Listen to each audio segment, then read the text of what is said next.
There's an old saying that states, the more things change, the more they stay the same.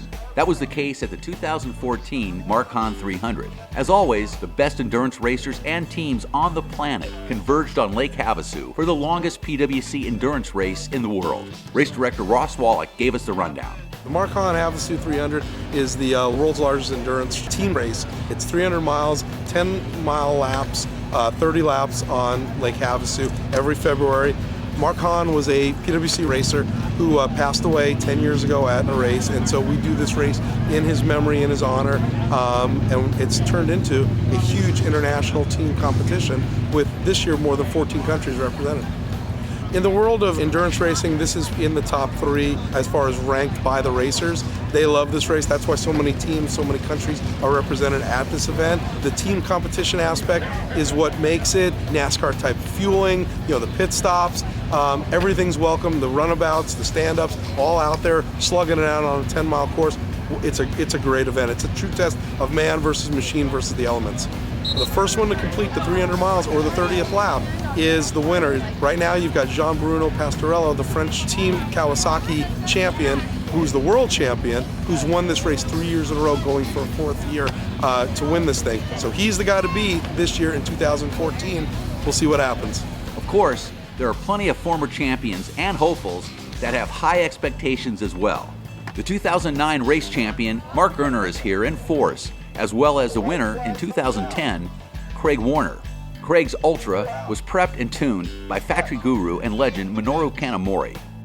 Chris McCluggage was last year's co-champion with Pastorello. He had planned to only race in the stand-up class this year until he received an invitation he couldn't pass on.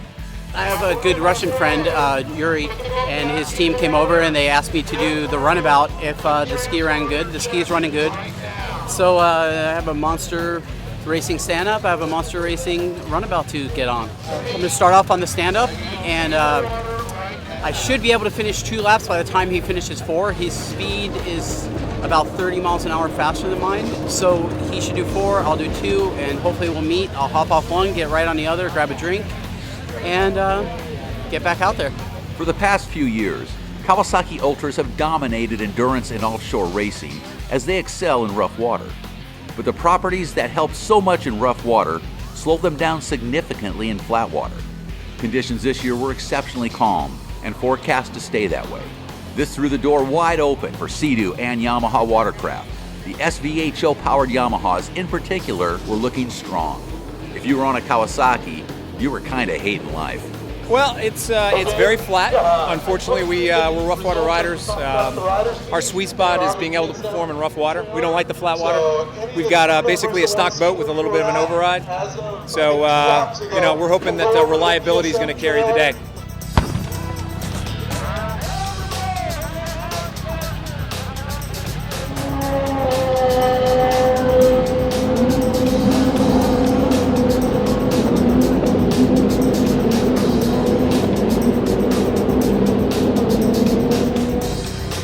California side of the first lap, Yuri Ribico went to work, systematically passing his way to the lead on his turbocharged Yamaha.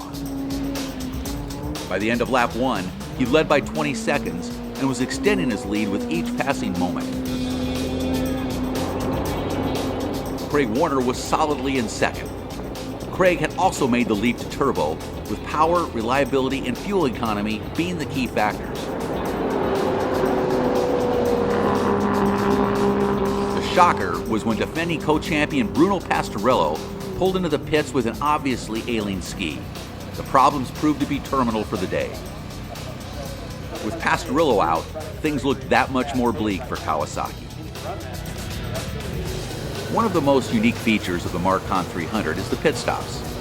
In the interest of water quality conservation, racers must remove their watercraft from the lake and move them to approximately 20 feet from the water's edge.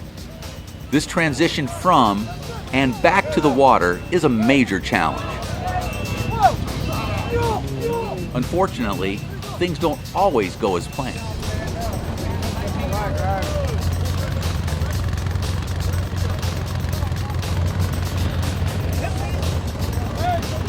How many bars? Wow.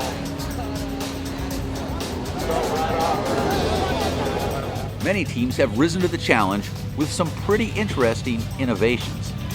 Okay. Good.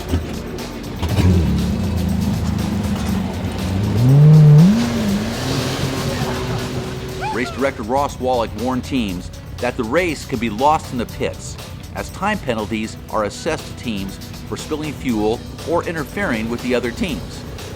Casey Heidler and Mark Hahnn's crew has been the class of the field for years now. I gotta tell you, I have the absolute best pit crew on the planet. So I love these guys. These guys are absolutely outstanding. You can't be successful out here without a pit crew. And these guys are trained. They've been vetted. We're very selective on who we work with, and these guys are just absolutely outstanding. So, and especially on a day like this, every single second's going to matter. So being able to capture a couple seconds in the pits is absolutely critical. So these guys are doing a great job.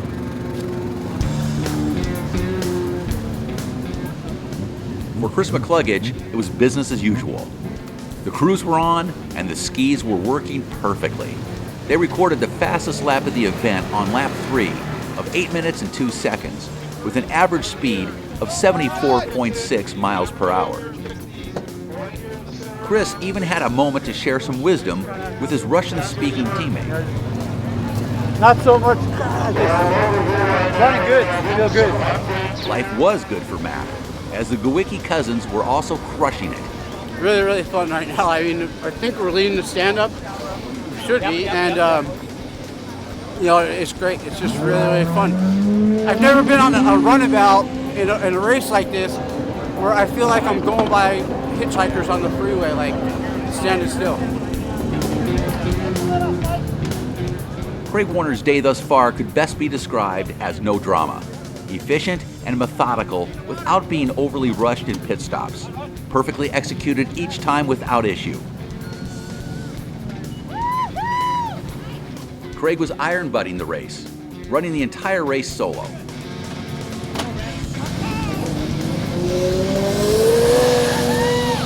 In a tribute to the late Mark Hahn, Mark's son-in-law, Vince Ferreira, and teammate Chris Adams piloted a replica of one of Mark's last race boats in this Mark Hahn 300. Attrition is always the ruling factor in the Mark Hahn 300, and even the best can be bitten.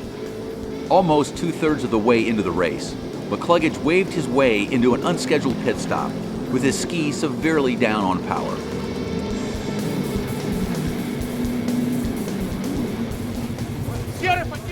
Yuri tried to remedy the issue and resume racing. No joy.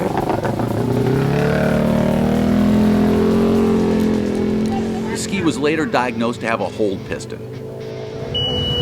You're a lap up, but you're not max out. Yellow is out. Third place is a lap behind you. One man's misery can be another man's bliss. Such was the case for Craig Warner. Get those for the hand gas out of those handles.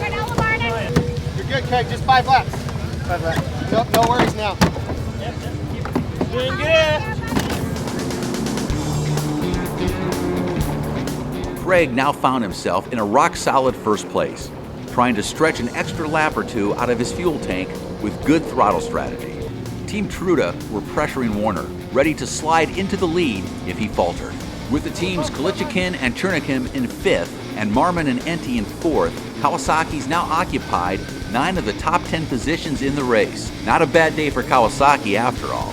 Bullet Racing was also on a tear. The Gawicki cousins Aaron and Andrew had more than held up their end of the deal. Mac was once again handed a solid lead. At the white flag, Australian Guy Greenland and his Indonesian teammate Aro Answar were firmly and comfortably in 3rd with their Yamaha FZR, negating a clean sweep for Team Green.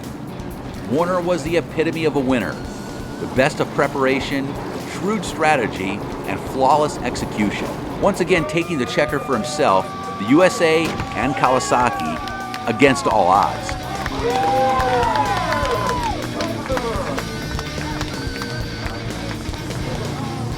It just feels good. I mean, we try very hard every year to do this, and you know, some things happen mechanically that you just can't control. And we just kind of played it smart this year and did a couple fast laps and a couple slow laps, a couple fast ones, a couple slow ones. So I just got to thank Minori Kanamori, Joe Heim, my parents, Monster Energy Kawasaki. Everybody that's a part of me is did their best, and we gave it 110%, and here we are, number one. Huge congratulations as well to Philippe and Carlos Truda, runners-up overall with their Ultra 310R, and to the Bullet Racing team of Gwicki, and McCluggage, easily taking the win in the stand-up ski class, winning by over a full lap. You know, these guys are both young riders, and they did a great job, and it was fun to be with them. You know, Rusty Gwicki, Tim Gwicki, and Danny Gwicki did an excellent job on the boat preparing it, and we had a great time. And just thank my family, my wife Rachel, and we had an awesome day. Like we said, the more things change, the more they stay the same. Congratulations to all of the competitors in this year's Mark Hahn 300.